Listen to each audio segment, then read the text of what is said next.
Road safety week में एक कार्यक्रम हो रहा है, उसके लिए धन्यवाद मुझे बुलाने के लिए। मैं अपने इस माध्यम से बोलना चाहूँगा कि जो आपने अवेयरनेस की बात की, तो अवेयरनेस हमको सबसे पहले अपने स्कूल से चालू करना पड़ेगा। हमारे जो स्कूल के सिलेबस है उसमें इंक्लूड कराना, प्रॉपर ट्रेनिंग देना, बच्चों को ट्रेनिंग देना। साथ में रोड सेफ्टी के ट्रेनिंग के साथ साथ हमें जो होता है जो प्राइमरी एजुकेशन फर्स्ट एड वो देना बहुत ज़रूरी है। साथ में जो गांव में हम कैंप करके अपने जो भी बच्चों के वो पेरेंट्स होते हैं या हमारे गांव वासी होते हैं उनको प्रॉपर तरीके से अवेयर करना कि रोड सेफ्टी के साइन क्या होता है, एजुकेशन क्या होता है, रूल्स रेगुलेशन क्या क्या है, उसको प्रॉपर फॉलो करवाना, प्रॉपर इम्प्लीमेंट करवाना, ये बहुत ज़्यादा ज़रूरी है। साथ में हमको ज़रूरी है कि हमारे जो भी फर्स्ट एड के लिए ट्रीटमेंट की आवश्यकता है, जो हमारे प्राइमरी जो हेल्थ केयर सेंटर है उसको बिल्ड करना प्रॉपर तरीके से कि अगर कोई भी हमारा एक्सीडेंटल केसेस आ रहे हैं उसको प्रॉपर तरीके से ट्रीटमेंट दे सके, ये बहुत ज़्यादा ज़रूरी है हमारे। एक बात और कि बच्चों की शिक्षा की बात हो रही है कि 1 से 10वीं तक में इसको सिलेबस में शामिल किया जाए, तो आपको लगता है कि बच्चे जो ट्रैफिक रूल रेगुलेशन है उसको समझ पाएंगे? क्योंकि अभी आप देखिए कि रायपुर शहर की अगर बात कर ली जाए तो जेब्रा क्रॉसिंग है उसको लोग क्रॉस कर जाते हैं जबकि उसको क्रॉस नहीं करना चाहिए।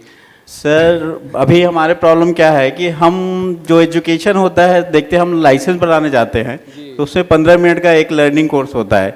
इसको वहाँ पे तो करते हुए बहुत बढ़िया है, अगर हम इसको शुरू से हमारे सिलेबस में चालू करें, मान लो 10वीं से चालू करते हैं, ताकि एक प्रॉपर तरीके से जब बच्चा जब वो अपना बाइसिकल चलाने लायक हो जाएगा 18 साल के बाद, उसको उस रूल्स रेगुलेशन मुझे कैसे फॉलो करना है, क्या सिग्नलिंग है, क्या इंडिकेटर है, उसको प्रॉपर फॉलो करके तभी जाके उसके मन में हम जाते हैं। अभी हम शुरू से तो हमको पता नहीं रहता है स्कूल लाइफ में, अभी सडन जाते हैं लाइसेंस बनवाने के लिए, वहाँ 5 मिनट का टाइम होता है कि भाई आप सिग्नल को जान लो और प्रॉपर तरीके से आंसर दो। ऐसा नहीं होना चाहिए।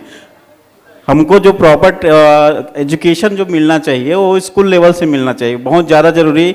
स्कूल लेवल के साथ साथ जो हम कॉलेज में जाते हैं उसमें भी हमारा एक प्रॉपर एक उसका सिलेबस होना चाहिए कि जिसमें हम प्रॉपर ट्रेनिंग दें।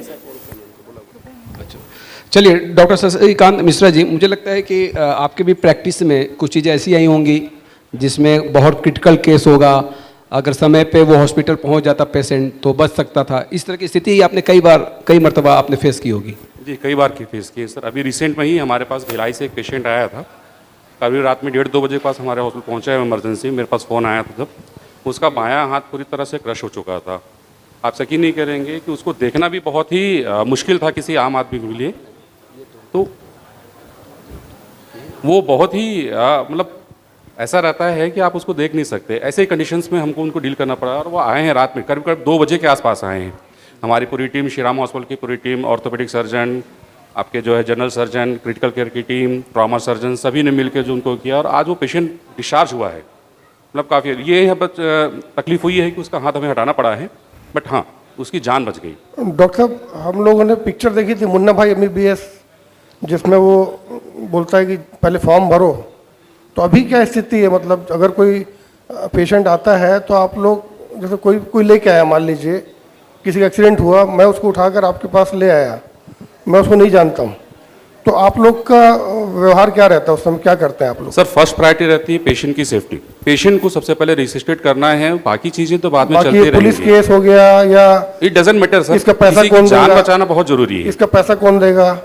नहीं, बिल्कुल इलाज नहीं का सर। पैसा लोग बचते हैं किसी भी, अगर देखिए कि रोड एक्सीडेंट में तड़पते रहते हैं। नहीं, मतलब ये इसका अवेयरनेस बहुत जरूरी है पब्लिक में कि सुप्रीम कोर्ट का गाइडलाइन भी जारी हुआ उसमें। अगर कोई किसी का एक्सीडेंट हो गया है तो आदमी बचना चाहता है, क्योंकि उसको वो डरता है पुलिस से। आपके पास जाएगा तो आप बोलोगे किस आपका रिश्तेदार है क्या, है ना? तो उसका मैं वो जानना चाहता हूँ कि जैसे मान लो आएगा कोई आदमी और वो अचेत है, अब उसका ना तो पता है कोई नहीं है कौन है क्या है, और उसका इलाज कैसे करेंगे? अब उसका खर्चा कौन देगा? सर कोशिश करते हैं कि हॉस्पिटल उसको बियर करे, बट ये भी रहता है कि कहीं ना कहीं पे हमें ये भी रहता है कि सामने वाले के जो रिश्तेदार वो आ जाएं। तो कई बार ऐसी सिचुएशन रहती है कि सर हमें उनकी सहमति जरूरी होती है, बिकॉज ऐसे में मैंने अपने प्रैक्टिस में देखा हुआ है कई बार रिश्तेदार मुकर जाते हैं कि आपने हमारे आए बिना ऐसे क्यों किया। उस समय तक कुछ मतलब पर्टिकुलर केसेस में हमें वेट करना पड़ता है। अदरवाइज कोशिश रहती है कि जितना जल्दी से जल्दी पेशेंट को ट्रीटमेंट मिले और वो अपना उसकी जान बचा सकें। क्योंकि आप लोग का प्राइवेट हॉस्पिटल है ना, जी, तो अगर कोई गरीब आदमी आ गया और आपका इलाज का पैसा फिर वो नहीं दे पा रहा है, तो फिर क्या क्या स्थिति होती? सर जहाँ तक हो सकते हैं वहाँ तक करना ही पड़ेगा, मानवता है, किसी को ऐसे तड़पता हो तो छोड़ नहीं सकते हम। ये है मतलब जी, ना? बिल्कुल, इसके लिए बिल्कुल। तालियां बजाए भाई, इसके लिए बहुत अच्छी बात है। डॉक्टर मनहरे से मुझे लगता है कि इस पे आपने किस तरह का अनुभव फेस किया है? हाँ। सर मेरा हॉस्पिटल रोड में ही है और जो पुलिस स्टेशन है बहुत पास में है, 1 किलोमीटर में। जो भी उस रोड में एक्सीडेंट होता है तो एम्बुलेंस से पहले पुलिस वाले पहुंच जाते हैं।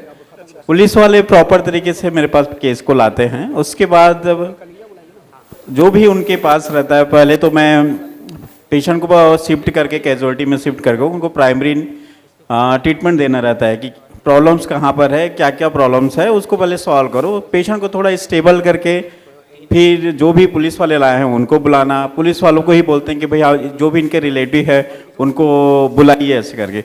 उसके बाद जो रिलेटिव आते हैं उनको हम एक प्राइमरी, जैसे किसी के फ्रैक्चर है तो फ्रैक्चर का उसको प्रॉपर उनको काउंसलिंग करना कि कैसे करना है, क्या क्या इलाज होगा, कंजर्वेटिव मैनेजमेंट होगा कि सर्जिकल मैनेजमेंट होगा। अगर सर्जिकल मैनेजमेंट होगा तो कितने कॉस्ट लगेंगे, कैसे कैसे पॉसिबल है। जैसे आपने एक बात बोली कि अगर मरीज बहुत गरीब है तो उसका क्या करेंगे करके, सबसे पहले तो हम लोग घर घर आजकल राशन कार्ड है, तो राशन कार्ड और गवर्नमेंट में एक बहुत अच्छी सुविधा दी है आयुष्मान भारत योजना की तरफ। हम मरीजों को बोलते हैं कि भाई आपके पास राशन कार्ड है क्या, ऐसे करें। हम ये नहीं पूछते कि आयुष्मान कार्ड है क्या करके, हम पूछते हैं आपके पास राशन कार्ड है क्या, क्योंकि राशन कार्ड हर किसी के पास है। जरूरी नहीं है कि उनके पास आयुष्मान कार्ड बना है कि नहीं बना है, लेकिन राशन कार्ड मोस्टली हर पेशेंट के पास रहता है, जैसे वो बीपीएल हो या एपीएल हो, तो उससे हमको एक काफ़ी कुछ सहायता मिल जाती है। अगर जैसे आपने बोला कि बहुत ज़्यादा गरीब है, अगर उसके पास राशन कार्ड भी नहीं है, आयुष्मान कार्ड भी नहीं है, अगर तो क्या करना है, तो गवर्नमेंट ने एक मुख्यमंत्री सहायता योजना करके एक योजना होती है जिसमें 15 लाख तक की हमारे गवर्नमेंट उसमें अपना एक्सपेंसेस होता है वो वहन कर सकते हैं। उसमें हमको प्रॉपर एक फॉर्म भरना पड़ता है, अपना मुख्यमंत्री ऑफिस जाता है, मुख्यमंत्री ऑफिस से वो साइन होके आता है, हमको जो भी ट्रीटमेंट का एक चार्जेस है एस्टिमेट उसमें देना रहता है। उसके बाद हमको गवर्नमेंट से मिलता है। ये प्रोसीजर है कि मतलब आप ऐसे फाइनेंशियली अनस्टेबल नहीं हो सकते, काफ़ी सभी पेशेंट को अच्छे से हैंडल कर सकते। तो मेन प्रॉब्लम क्या है कि जो हमारे पास पेशेंट आते हैं अभी, कि जैसे मान लो कि सिंपल हेड इंजरी हो, सॉरी कान से ब्लीडिंग हो रहा है, कुछ नहीं हुआ है, पेशेंट आते हैं हमारे पास बाइक से गिर गए और कान से ब्लड आ रहा है। हमारे जो हम डॉक्टर हैं हमको है कि हेड इंजरी के क्या क्या साइन है। हेड इंजरी के साइन क्या है, ये ब्लीडिंग, आई से ब्लीडिंग, मुंह से ब्लीडिंग हो रहा है, नाक से ब्लीडिंग हो रहा है, कान से ब्लीडिंग हो रहा है, आंख में आपको ब्लड दिख रहा है काफी, लॉस ऑफ कॉन्शियसनेस है, कुछ समय के लिए लॉस ऑफ एलओसी बोलते हैं हम लोग कि आपने बेहोश हुए थे क्या, कैसे करें। तो पेशेंट तो जनरली बता नहीं पाते हैं कि अगर उसके साथ वाले कि सर कुछ टाइम के लिए तो बेहोश हुए थे, साथ में कुछ कुछ पेशेंट को प्रेजेंटेशन की वोमिटिंग होता है। ये सब कुछ कुछ चीजें हैं जो हमारे लिए, हम डॉक्टर हो के हमको पता है कि इसको हेड इंजरी है करके, लेकिन मरीज जो आते हैं वो कैसे रहते हैं, नहीं सर मुझे तो कुछ नहीं हुआ है कि मुझे तो घर जाना है। प्रॉपर हम लोग अपना ओपीडी देखते हैं, इन्वेस्टिगेशन प्राइमरी जो मैनेजमेंट का है वो करना रहता है। उसके बाद जैसे मैंने बताया कि काउंसलिंग करना रहता है, काउंसलिंग ये बताना रहता है कि भैया आपको हेड इंजरी है, आपको सीटी स्कैन कराना पड़ेगा। लेकिन अवेयरनेस की कमी बोलूंगा, जो अभी हम एजुकेशन अवेयरनेस की बातें कर रहे हैं कि आज कि एक प्राइमरी लेवल से एक एजुकेट करना, हेल्थ साइंस को प्रॉपर, अपना जो रोड सेफ्टी साइंस को वो प्रॉपर बताना। पेशेंट बोलता है कि हमको पता है कि उसको हेड इंजरी करके, पेशेंट बोल सर मुझे कुछ नहीं हुआ है, मेरे को घर जाना है, जबकि ना हम पैसा मांग रहे उनसे ना कुछ मांग रहे। तो नितिन गडकरी साहब ने एक बहुत अच्छी स्कीम की घोषणा कर दी, कैशलेस, एक्सीडेंट हुआ कैशलेस, नितिन गडकरी जी ने वही बोला है कि 1.5 लाख आपको जो भी मरीज आएंगे उसको मतलब लोगों को ये सोचना है कि अब उनको अपने एक्सीडेंट के बाद में, एक्सीडेंट तो पहले ना हो, हम तो ये चाहेंगे, लेकिन अगर आप किसी तरह हादसे का शिकार होते हैं तो हॉस्पिटल जाएं। ये नहीं कि आपने जिस तरह से कहा कि ब्लीडिंग हो रहा है तो बहुत नॉर्मल है निकल लिए, ऐसा ना करें, वो हेड इंजरी हो सकता है। नितिन गडकरी जी का स्कीम जो अभी योजना है बहुत ताली बजाने लायक है, लेकिन अभी हमारे ऑलरेडी सभी गवर्नमेंट में चल रहा है, हमारे एक्चुअल में छत्तीसगढ़ में तो चल ही रहा है आयुष्मान भारत।